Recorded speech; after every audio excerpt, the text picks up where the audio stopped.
Good morning everyone. UPSC PT के लिए सबसे इंपॉर्टेंट चैप्टर्स तो बहुत सारे हैं, ठीक है। और आज मैं यहाँ पर यूपीएससी प्री एग्जाम के लिए जो भारतीय संविधान और उसकी राज्य व्यवस्था जो है, भारत की राज्य व्यवस्था है, उसके विषय में सबसे इंपॉर्टेंट कुछ बात बताने जा रहा हूँ।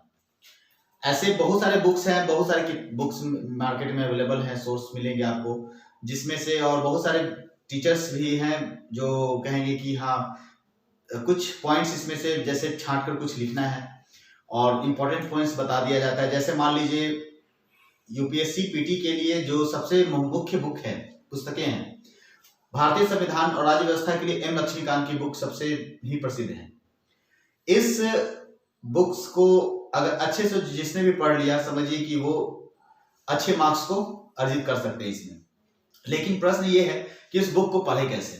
बुक तो बहुत सारे हैं, सभी को जानने के, बहुत ही एप्रोप्रिएट बुक्स हैं, लेकिन उसमें प्रश्न ये है कि जब आप पढ़ने जाते हैं तो अब उसमें इतना ज्यादा लिखा है कि आप सोच सकते हैं कि इसमें से ये पढ़ लें, कुछ पॉइंट्स को निकाल दें, ये पढ़ लेते हैं, इससे काम निकल जाएगा।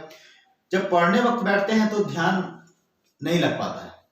लेकिन अगर उसी को अगर कोई दूसरा अगर उसको पढ़कर बतला दे तो वो काफी समझ में आ जाता है, ठीक है। दूसरा पॉइंट ये उठता है उसमें कि अगर बुक्स को अगर पढ़ाना है या पढ़ना है तो हम लोग क्या करते हैं कि कुछ स्टूडेंट्स का क्या प्रोग्रामिंग होता है। जैसे ये आपके सामने ये बुक्स है, ओके, भारत की राज्य व्यवस्था एम लक्ष्मीकांत की, ओके। अब अगर इस बुक्स को अगर पढ़ा जाए तो इसमें जैसे इंपॉर्टेंट कुछ चैप्टर जो है कोई बहुत ही इंपॉर्टेंट है, जैसे संविधान की प्रस्तावनाएं हो गई, फंडामेंटल राइट्स हो गया, पार्लियामेंट हो गया, जुडिशरी से रिलेटेड हो गया, पंचायती राज है आपका, directive principle of state policy है, इन सभी से क्वेश्चंस काफी ज्यादा आते हैं, ठीक है। अब इस बुक्स में बहुत सारे प्रश्न हैं, बहुत सारे टॉपिक्स दिए हैं, तो कुछ जैसे बहुत से लोग कहते हैं कि नहीं ठीक है ये बुक हम पढ़ाएंगे लेकिन अभी पीटी निकालना है तो कुछ पॉइंट्स को हम इतना बताएंगे, ये इंपॉर्टेंट है और ये इंपॉर्टेंट नहीं है। तो ऐसा नहीं है कि ये इंपॉर्टेंट है वो इंपॉर्टेंट नहीं, इंपॉर्टेंट सभी है। लेकिन अगर ऐसा होता तो क्या यूपीएससी बता दिया है कि ये पॉइंट्स से हम एग्जाम में क्वेश्चन पूछेंगे और ये क्वेश्चन हम नहीं पूछेंगे? ऐसा तो नहीं है, लेकिन वो एक गेस होता है जो कहीं ना कहीं गड़बड़ी साबित हो सकता है एग्जाम में, वो रिस्क हो सकता है। तो हम रिस्क क्यों लें? जब पढ़ना है, जब ठान लिए हैं कि हमको निकालना है यूपीएससी तो निकालना है, चाहे उसके लिए कितना भी ज्यादा क्यों ना पढ़ना पड़े। हाँ, ये जरूर ध्यान में रखना है कि इंपॉर्टेंट क्या है उस चैप्टर, वो उस बुक्स में इंपॉर्टेंट सभी है, लेकिन सबसे ज्यादा इंपॉर्टेंस क्या है उस चैप्टर को अगर पढ़ रहे हैं तो उसमें प्लीज उसमें कटौती ना करें और जो चैप्टर इंपॉर्टेंस है उसको कम से कम पूरा पढ़ लें, ठीक है। तो इसीलिए हम सोचे कि नहीं, मैंने सोचा कि नहीं अगर जो भी है, अगर एम लक्ष्मीकांत बुक फेवरेबल है ही तो इसमें से जितने भी सारे पॉइंट्स हैं वो सबको एक एक क्लियर कर कर बोलकर बता दिया जाए। तो आज हमारा जो वीडियो है, ठीक है, तो इसी पर आधारित है। सबसे पहला हम लोग चलते हैं, ओके,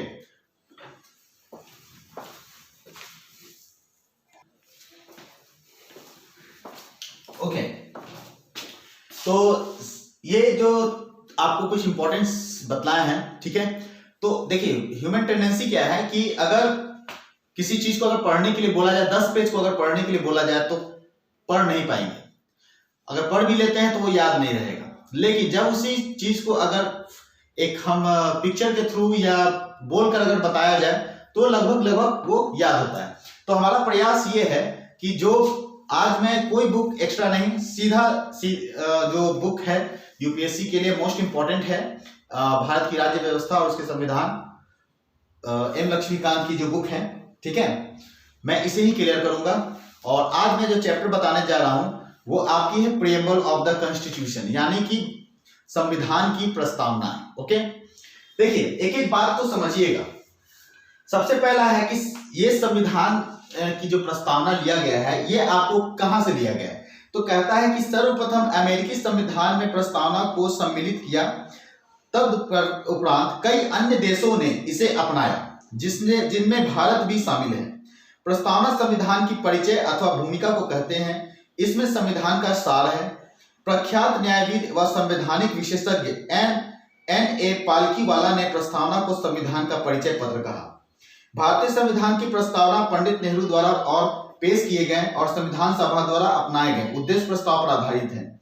ठीक है, तो अब सबसे पहला है कि ये प्रश्न उठ गया कि ये कहां से लिया गया है, तो ये अमेरिका से लिया गया है, और जिन्होंने ऐसा कि इसको सभी देशों ने अपनाया उसमें भारत भी एक शामिल है। ठीक है, अब क्या है कि इसमें कहा गया कि ये संविधान का एक पूरा सार है, एक ब्रीफ में इसको समझा दिया गया। प्रस्तावना के बारे में अगर पूछा जाता तो क्या होता है, वो एक समरी हो गया। किसका समरी है? भारतीय संविधान का टोटल समरी है वो। ठीक है, उसके बाद है पालकी वाला, एक बहुत ही संवैधानिक और न्यायविद विशेषज्ञ थे, उनका नाम था N.A. पालकीवाला ने प्रस्तावना को संविधान का परिचय पत्र कहा, वो यानी कि आप उसको इंट्रोडक्शन लेटर कह सकते हैं। ठीक है, तो ये किसने कहा? N.M. पालकीवाला ने। ओके, आगे है कि इसको प्रस्तावना को पेश किसने किया था? भारतीय संविधान की प्रस्तावना को पेश पंडित जवाहरलाल नेहरू ने किया था। ठीक है, और 42वें संविधान संशोधन अधिनियम 1976 द्वारा संशोधित किया गया। इसमें समाजवादी, धर्मनिरपेक्ष और अखंडता शब्द सम्मिलित हैं। अब देखिए प्रश्न आ गया इसमें, इंपॉर्टेंट ये है इसमें उन सभी लाइनों में। ठीक है, तो इस चीज को हम ध्यान से इसको रखेंगे। ओके, तो इस संविधान का जो प्रस्तावना है, ठीक है, तो इसमें इंपॉर्टेंस आ गया आपका 42वां संशोधन। 42वां संशोधन, ठीक है, 1976 के तहत क्या किया गया? इसमें 3 शब्द को जोड़ा गया। ठीक है, तो वो 3 शब्द क्या थे? पहला है समाजवादी, धर्मनिरपेक्ष और अखंडता। ठीक है, क्या है इसमें? समाजवादी,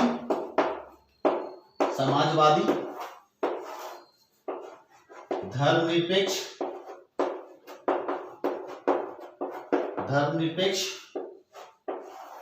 और अखंडता। देखिए ये जो शब्द है समाजवादी, धर्मनिरपेक्ष और अखंडता, समाजवादी का मतलब क्या होता है कि समाज और वादी। समाज का मतलब समाज, जो हमारा समाज है। वादी का मतलब हो गया विचारधारा, जो समाजवादी विचारधारा को अपनाए, ठीक है, उसको बोलते हैं समाजवादी। उनके किए हुए कार्यों पर अनुसरण करें, उनका पालन करें, उसे बोलते हैं समाजवादी। दूसरा है आपका धर्मनिरपेक्ष। धर्मनिरपेक्ष का मतलब क्या होता है कि कोई भी धर्म हो, बहुत सारे धर्म सम्मिलित हो वहां पर, लेकिन किसी भी धर्म के प्रति कोई भेदभाव ना हो। ठीक है, एंड ओके, अखंडता। ठीक है, तो आप इसको नोट कीजिए जरा।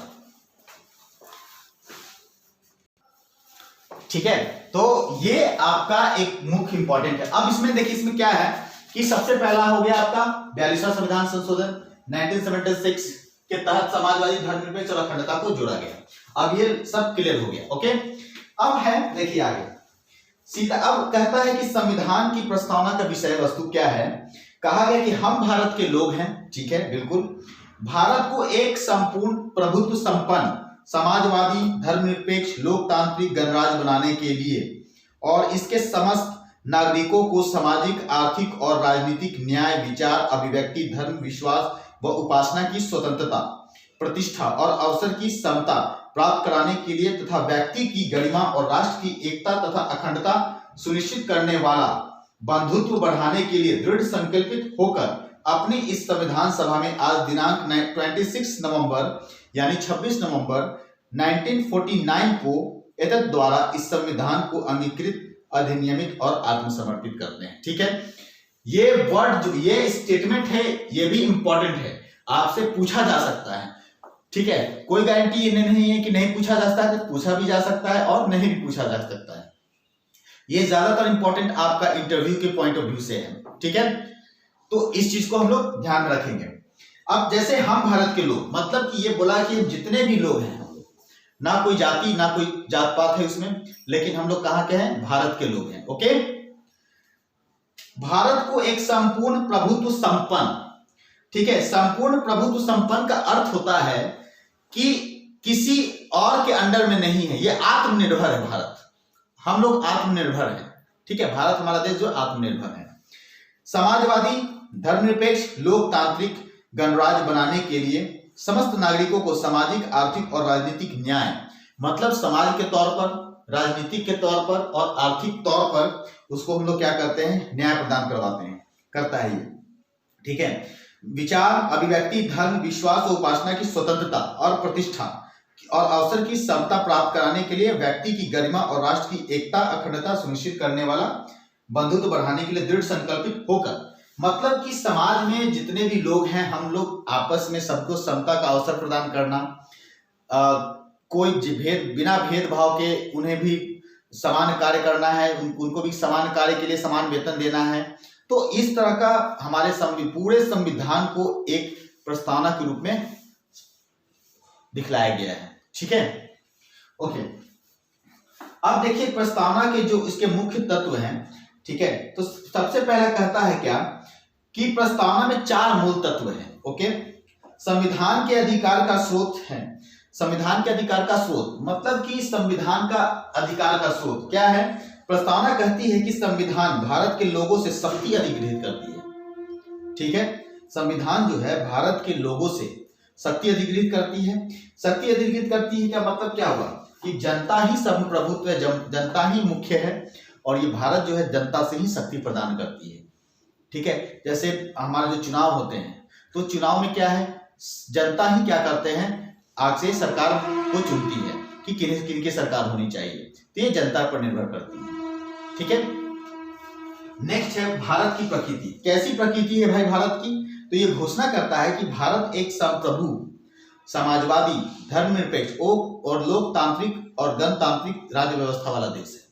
मतलब कि इसमें भारत जो है एक संप्रभु है, किसी के अधीन नहीं है, यह आत्मनिर्भर है।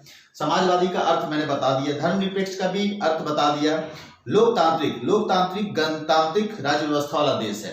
ठीक है, जनता, ठीक है, इसमें जनता सर्वोपरि है। लोकतांत्रिक का मतलब हो गया डेमोक्रेटिक और ये जनता का अधिकार है।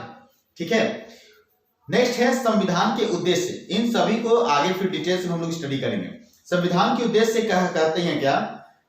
इसके अनुसार न्याय, स्वतंत्रता, समता व बंधुत्व संविधान के उद्देश्य हैं। ठीक है, न्याय, स्वतंत्रता, समता, बंधुत्व मतलब संविधान का मुख्य उद्देश्य है कि हमारे देश की जो जनता है यानी कि भारत देश जो है वो क्या हो, न्यायप्रिय हो, स्वतंत्र तो हो, गुलाम नहीं हो किसी का, समता मतलब इक्वल, बराबर हो कानून के नजर में, और बंधुत्व मतलब भाईचारे का सभी के अंदर भावना हो।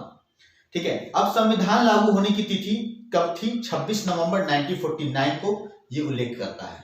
ठीक है, उस दिन से इसको क्या किया गया, अपनाया गया संविधान सभा में। ठीक है, और लागू 26 जनवरी 1950 को उसको किया गया था। ठीक है, तो अभी जो मैंने जो संविधान के बारे में जो बताया आपको, तो ये एक पूरी संविधान प्रस्तावना में जो इन्वॉल्व किया हुआ है एलिमेंट्स है। ठीक है, ये आपका एग्जैक्ट एलिमेंट्स है जो आपको एक माइंड मैपिंग करता है कि आगे इससे ही रिलेटेड हमको उसको एक्सप्लेनेशन में पढ़ना है। ठीक है, तो जैसे संप्रभुत्व के बारे में बताया गया है, जैसे संप्रभुत्व के बारे में है। ठीक है, पहला है हमारा क्या, प्रस्तावना में कहता है कि एक संपूर्ण प्रभुत्व संपन्न। Okay, please note down. Okay, अब है इसी को हम लोग एक्सप्लेन करते हैं।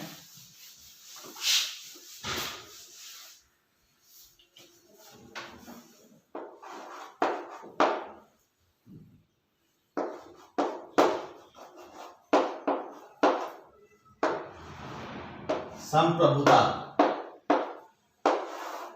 ठीक है, देखिए संप्रभुता, अब इतने बार ये नाम उच्चारित हो गए इस क्लास में कि आपको याद हो जाएगा। ठीक है, संप्रभुता शब्द का आशय है कि भारत न तो किसी अन्य देश पर निर्भर है और ना ही किसी अन्य देश का डोमिनियन है। ठीक है, इसके ऊपर और कोई शक्ति नहीं है और यह अपने मामले आंतरिक अथवा बाहरी का निस्तारण करने के लिए स्वतंत्र है। ठीक है, कहने का अर्थ है कि इसका मतलब हो गया कि संप्रभुता, कि भारत ना किसी देश के ऊपर मतलब किसी अन्य देश के ऊपर ये निर्भर नहीं है, जैसे भोजन के सिलसिले में हो, कृषि के क्षेत्र में हो, इकोनॉमिक्स के क्षेत्र में, मेडिसिन के क्षेत्र में, मतलब किसी देश पर ये आत्मनिर्भर नहीं है, उसके ऊपर ये सेल्फ डिपेंडेंट है।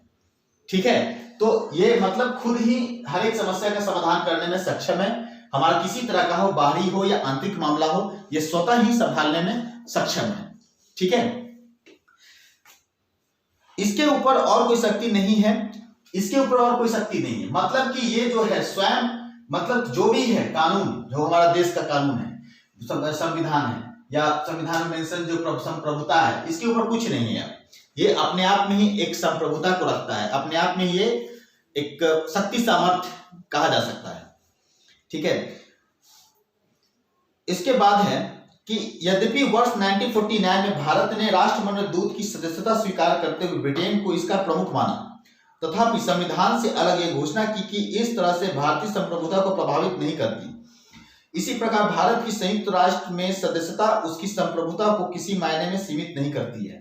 ठीक है, इसमें किसी का इन्वॉल्वमेंट नहीं है, ये स्वयं ही मतलब अपने आप में हर तरह से सक्षम है, ये कहा जा रहा है। ठीक है, तो शब्दों पर कंफ्यूज नहीं होना है, इसका एक ही अर्थ है, जो भी अर्थ बताया जा रहा है हमारा सिंपल सा अर्थ, सटीक आंसर है कि ये आत्मनिर्भर है। ठीक है, अब आता है दूसरा शब्द है समाजवादी। दूसरा है समाजवादी। ठीक है, समाजवादी का अर्थ देखिए, समाजवादी का अर्थ पहले भी बताया था, अभी थोड़े पहले मैंने बताया, डिस्कस किया कि समाज की विचारधाराओं को धारण करने वाले को समाजवादी बोलते हैं। ठीक है, तो कहता है कि वर्ष 1976 के 42वें संविधान संशोधन अधिनियम, ठीक है, 42वें संविधान संशोधन अधिनियम, ये आपका 42 संशोधन अधिनियम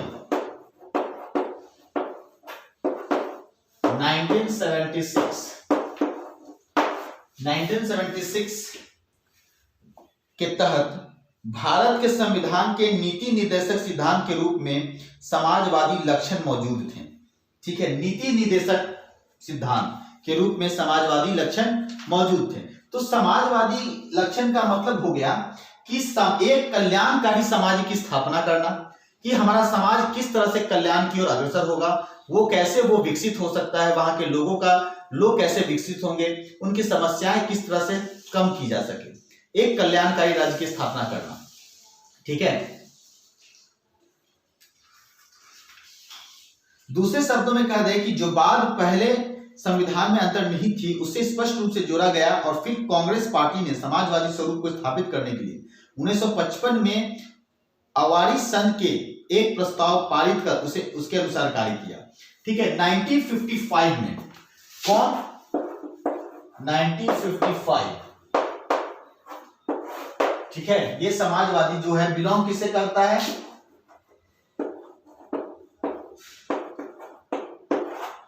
एक अवारी संघ के प्रस्ताव पर पारित अनुसार कार्य करता है। ठीक है, तो अवारी संघ क्या है, तो इसके विषय में हम लोग आगे डिस्कस करेंगे, आगे नेक्स्ट के चैप्टर्स में। ठीक है, तो एक अवारी संघ नाम दिया गया एक संघ का। ठीक है, उस वक्त 1955 में इसको किया। तो अब समझिए जरा ध्यान से कि इससे रिलेटेड क्या हुआ आपका 42वां संविधान संशोधन अधिनियम 1976 1955 के रिलेटेड कौन है, तो आपका 42वां संविधान संशोधन अधिनियम। तो उस वक्त की घटनाएं क्या थी, तो समाजवादी वर्ड को जोड़ा गया, समाजवादी के बारे में डिस्कस किया। तो ये किससे रिलेटेड है आपका, तो प्रस्तावना से रिलेटेड है। तो इस तरह का मतलब एक रफ डायग्राम क्रिएट होता है। ठीक है, रफ डायग्राम क्रिएट होगा। अब किसी से भी रिलेटेड अगर पूछ दिया कि 1955 में किससे, कौन सा संघ इससे संबंधित था, अवारी संघ है या और भी 3-4 संघ का नाम दे देगा, तो आपको उसमें टिक लगाना है, उसको सेलेक्ट करना है। बात समझ में आया? ठीक है, ये है। अब है कि ये बात ध्यान देने योग्य कि भारतीय समाजवाद लोकतंत्र समाजवाद है, ना कि साम्यवादी समाजवाद है। ये हमेशा ध्यान रखिएगा, समाजवादी और साम्यवादी। तो हमारा जो समाज है, देश से जो है वो समाजवादी है, ना कि साम्यवादी है। कंफ्यूजन कभी मत कीजिएगा। हो सकता है समाजवादी ना देके साम्यवादी लिख दे, तो कई लोग हाँ समाजवादी है चलो यही सही होगा, नहीं, ये दोनों में जमीन आसमान का अंतर है।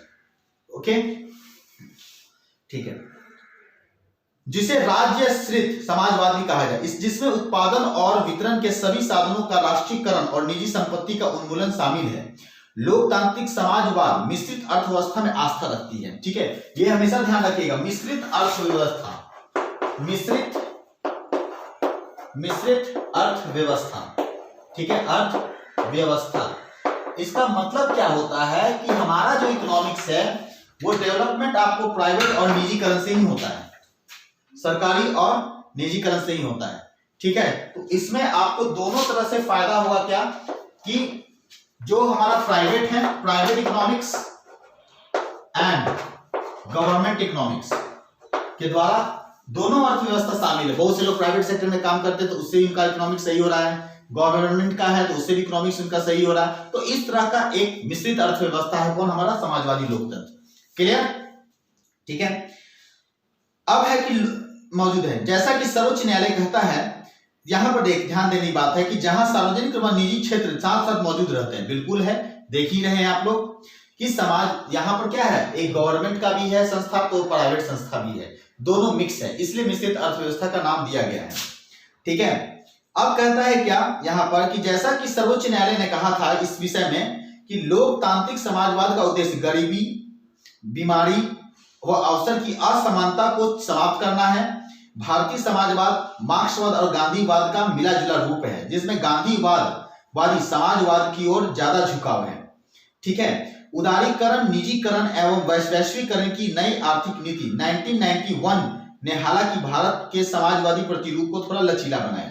ठीक है, तो देखिए इसमें गांधीवादी और मार्क्सवादी है। गांधीवादी का मतलब जो अहिंसा पर चले और मार्क्सवादी है जो थोड़ा क्रांतिकारी स्वभाव के थे। इन दोनों पर ही मतलब दोनों का स्वभाव रहा है और इसमें सबसे इंपॉर्टेंट झुकाव लोगों का रहा है तो गांधीवादी की ओर। ठीक है, तो इस तरह से एक टर्म है जो आपको शुरू में ये प्रॉब्लम क्रिएट करेगा, शुरू में ये कैसे पढ़े, बहुत हाई फाई है, लेकिन नहीं, सुनिएगा उसको अच्छे, जितना है सुनिए, पढ़िए, समझिए, वो आपको याद हो जाएगा। ओके, तो आज के वीडियो में इतना ही है। ठीक है, नेक्स्ट वीडियो इसका बहुत जल्दी पब्लिश होगा और उसके आगे फिर हम आगे के चैप्टर्स टॉपिक्स पे डिस्कशन करेंगे। ठीक है, तो ये चीज है। ओके,